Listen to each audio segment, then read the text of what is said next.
Today I'll be talking about the different forms of news media, what they have in common, the differences, which one I prefer and why. The types of news media that I will be comparing and contrasting will be newspapers, radio broadcasts, television broadcasts, and internet. To talk about the similarities in all four of the forms of news media, all of them obviously report the news to people around the world and the general public. Radio, TV, and internet all use multimedia to do that.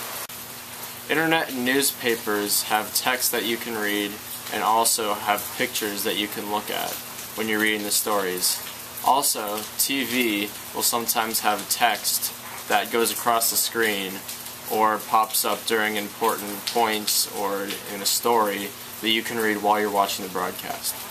To touch upon radio and its similarities to television and internet, the television obviously has an audio component as well as the internet, which will have audio files or also the broadcast on the internet somewhere that you can look up at any time.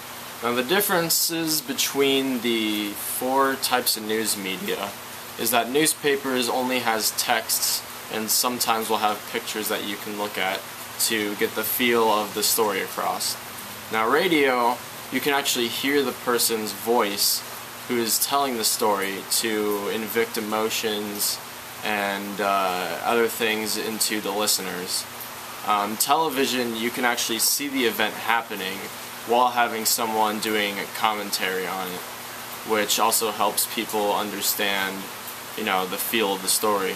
And internet, you can basically get newspaper, radio, and television on that, and really I just think that's the best one. To elaborate on the point that I said earlier, that I think internet is the best form, which I prefer.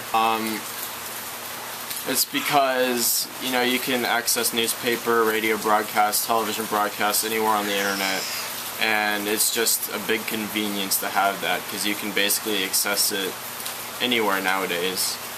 And I believe that is all I have to talk about on this subject.